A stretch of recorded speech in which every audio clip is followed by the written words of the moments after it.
इस लेक्चर में हम सिस्टम ऑफ इक्वेशंस को सॉल्व करेंगे। देखते हैं इसके लिए क्वेश्चन। हमें क्वेश्चन ये दिया गया कि सिस्टम ऑफ इक्वेशंस हमें ये दिया गया है, इसको सॉल्व करें। इसका सोल्यूशन देखते हैं। सोल्यूशन में यहाँ पे देखें कि ये इक्वेशन में एक्स स्क्वायर वाई स्क्वायर आ रहा है, हमने इसको इक्वेशन 1 का नाम दे दिया। और ये हमारे पास लीनियर इक्वेशन है यानी सिंपल इक्वेशन है, तो इसको हम सॉल्व कर लेते हैं। पहले यहाँ से हम y की वैल्यू फाइंड कर लेंगे। y दूसरे साइड पे जाएगा तो पॉजिटिव हो जाएगा और 4 इस साइड पे आके नेगेटिव हो जाएगा। तो ये हमने y की वैल्यू क्या निकाल ली, 2x - 4, और इसे हमने इक्वेशन 2 का नाम दे दिया। अब यहाँ पे देखिए कि y की वैल्यू हमारे पास है 2x - 4, ये हमारे पास सिंपल वैल्यू है। जहाँ पे हमारे पास इक्वेशन 1 में y आ रहा है वहाँ हम इसकी वैल्यू पुट कर देंगे। तो हम इक्वेशन 2 को इक्वेशन 1 में पुट कर रहे हैं। तो y की जगह हमने क्या लिख दिया, यहाँ पे देखें 2x स्क्वायर वैसे ही आ गया, -4x, y की जगह आ गया 2x - 4। सेम इसी तरह से माइनस वाई स्क्वायर था तो 2x - 4 का स्क्वायर हो जाएगा इक्वल टू 6, वैसे ही आ गया।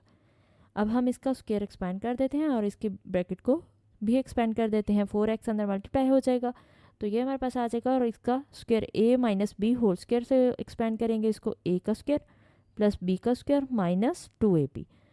अब क्योंकि ये ब्रैकेट आ रही है तो हम ब्रैकेट को खोल देते हैं, क्योंकि बाहर माइनस साइन है तो सारे साइन अंदर वाले चेंज हो जाएंगे। ये पॉजिटिव था तो नेगेटिव हो जाएगा, और ये नेगेटिव था तो क्या हो जाएगा, पॉजिटिव हो जाएगा। और ये +6 दूसरी साइड पे जाएगा तो क्या हो जाएगा, -6 हो जाएगा। अब हम इसको मज़ीद सॉल्व कर लेते हैं। -6x square -4x square -10x square हो जाएगा। इसी तरह से हम x की वैल्यूज़ को सॉल्व कर लेंगे और फिर कांस्टेंट को, तो ये हमारे पास इक्वेशन बन जाएगी। अब यहाँ पे देखें कि हमारे पास -2 कॉमन आ रहा है, तो क्योंकि 2 के टेबल पे सारी वैल्यूज़ आती हैं इसलिए हमने -2 कॉमन लिया। जब माइनस बाहर कॉमन लेते हैं तो इन वैल्यूज़ के साइन चेंज हो जाएंगे। अब ये -2 दूसरी साइड पे जाएगा तो डिवाइड हो जाएगा। ये स्टेप मैंने आपके लिए रिपीट किया है। -2 दूसरी साइड पे 0 से जब डिवाइड होगा -2 तो आंसर 0 ही आएगा, इसलिए हमने यहाँ पे 0 लिख दिया। अब यहाँ पे देखें कि इसको हमने फैक्टराइज करना है, इसकी मिड टर्म ब्रेकिंग करनी है। 11 को 5 से मल्टीप्लाई करेंगे 55, तो हमें 55 के ऐसे फैक्टर्स चाहिए जो -16 दें, तो इसलिए हमने -11x - 5x लिख दिया। हमने इसकी मिड टर्म ब्रेकिंग कर दी यानी फैक्टराइज कर दिया इसको। अब यहाँ पे देखें कि यहाँ से x कॉमन आ रहा है फर्स्ट 2 टर्म में से, और लास्ट 2 टर्म में से देखें कि कुछ भी कॉमन नहीं आ रहा। यहाँ से x कॉमन आया तो जो बचा हमने यहाँ पे ब्रैकेट में लिख दिया। क्योंकि लास्ट 2 टर्म में से कुछ भी कॉमन नहीं आ रहा तो इसलिए हम यहाँ से 1 कॉमन लेंगे। और याद रखें यहाँ अगर पॉजिटिव साइन है तो हम पॉजिटिव ही लगाते हैं, और यहाँ नेगेटिव हो तो नेगेटिव लगाते हैं। अगर नेगेटिव साइन हो तो इसका साइन चेंज हो जाता है। ब्रैकेट के अंदर जैसे ही ये जाता है तो ये पॉजिटिव था, नेगेटिव हो जाएगा। अगर ये नेगेटिव होता तो पॉजिटिव हो जाता। अब यहाँ पे देखें कि 5x - 11 दोनों में कॉमन आ रहा है। याद रखें कि मिड टर्म ब्रेकिंग करते हुए ये टर्म हमारे पास दोनों टर्म्स ब्रैकेट में सेम आती हैं। अगर सेम ना आए तो फिर आपने जो मिड टर्म ब्रेकिंग की यानी फैक्टराइज किया वो कुछ ना कुछ गलती होगी। यहाँ से हमारे पास 5x - 11 कॉमन आ गया तो क्या बचा, x - 1 बच गया, हमने ब्रैकेट में लिख लिया।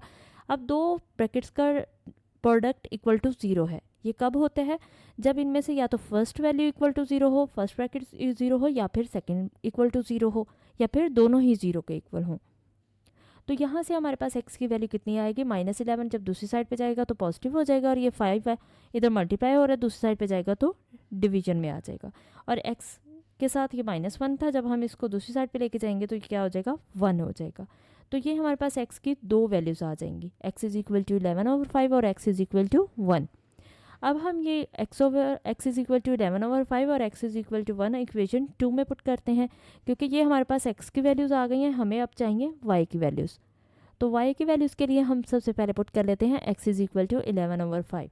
तो इक्वेशन 2 में हमने पुट किया x की जगह 11/5। हम इसको सॉल्व कर लेते हैं। 2 को 11 से मल्टीप्लाई कर दिया, 22 आ गया। इसका एलसीएम ले लेंगे, 5 इसका एलसीएम आएगा, इसके डिनोमिनेटर में कुछ नहीं है तो 5 इससे मल्टीप्लाई हो जाएगा, तो कितना आ जाएगा, 20। 22 - 22/5। इसका मतलब है कि x की वैल्यू जब 11/5 थी तो y की वैल्यू कितनी मिली, 2/5। ये हमारे पास एक पेयर आ जाएगा। अब हम पुट करते हैं x की दूसरी वैल्यू जो कि 1 आई थी इक्वेशन 2 में। तो इक्वेशन 2 में x की जगह हमने 1 पुट कर दिया। यहाँ पे 2 × 1 = 2 हो गया, 2 - 4 कितना आ जाएगा, -2। इसका मतलब कि x की वैल्यू जब 1 थी तो y की वैल्यू कितनी आ गई, -2। तो पहला पेयर हमारे पास ये आया और सेकंड पेयर हमारे पास ये आ गया। तो ये दोनों पेयर हम सोल्यूशन सेट में लिख देंगे, ये हमारे पास इसका सोल्यूशन सेट होगा।